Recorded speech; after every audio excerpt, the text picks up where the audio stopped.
First of all, I just want to say, we shot that movie over 20 years ago. So,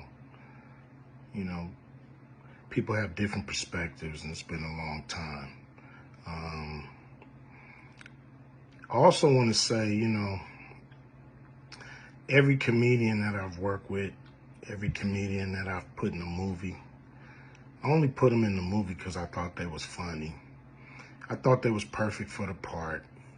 I tried to put them in a position to win. That's what it's all about, I look at from, Chris Tucker and Bernie Mac and Mike Epps, Katt Williams, Ricky Smiley, Michael Blackson,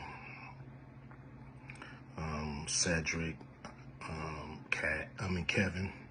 Kevin Hart. All these guys I know are funny as hell. I didn't discover them. They were doing their stand-up or doing their thing, and I knew that they were great and that they could act, and that if I have an opportunity, I was gonna give them an opportunity. To me, that's what it's all about. As far as specific things, Katt was 100 on a few things. Most of what he was saying, a couple things, I just want to clarify. When we bring in a new, comedian, we do have them try out for different roles. So Ricky did give Money Mike a shot.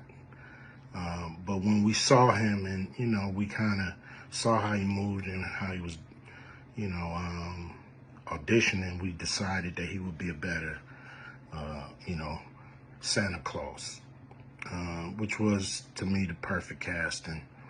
When we saw Mike, damn, I call him Money Mike. When we saw Katt, when I saw him, I just knew that he was perfect for Money Mike. And, Katt, said he wrote his role, which, the role was written, but he enhanced it. This is why Katt was so dope in the movie.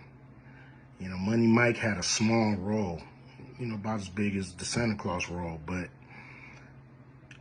when we start filming, he was giving us such magic that we kept expanding his role and giving him more to do because he was on point.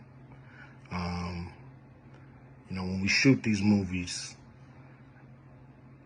for one, the scripts are fire, or they wouldn't even do it. The scripts are laugh out funny.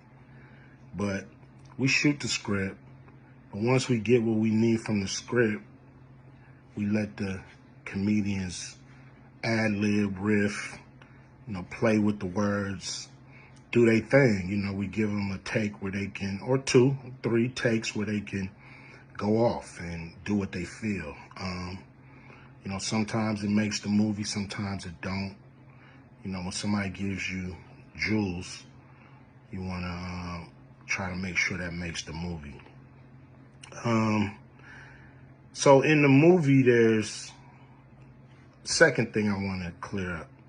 I would never shoot a rape scene in a movie, especially like Friday, where you actually see this happening on camera. That ain't my style. If you check out any of my movies, they not raunchy. We did a movie called Players Club where the subject matter was a little raunchy, but for the most part, even that, we left it to your imagination. So the only reason that kind of stuff was in the movie is because you have 3 villains in Friday After Next. You have Santa Claus stealing presents. You have Damon, just got out of prison, sweating. Craig and Day for the rent money. And then you have Money Mike, a pimp that treats his woman you know, like a property. So Craig is always fighting the villains in the movie, you know, from the Joker brothers to Debo. And so we already had Craig fighting Santa Claus. And the only real way to get rid of the other two villains was to have them go against each other. And the plier joke was always in the script. You know, it was never, we would never ever show that. You know, that's not my style if you look at any of my movies. So, you know, that was never a discussion. You know, you know, at that point in everybody's career, you know, we would listen to a certain extent, but we wasn't gonna change the movie for any actor. You know, we do what we feel, and if it was a rape scene, it would have been in the movie. There was no reason not to shoot it. But that's not my style. I don't even like that kind of in movies on camera. And so, you know, that was, to me, a little discrepancy there.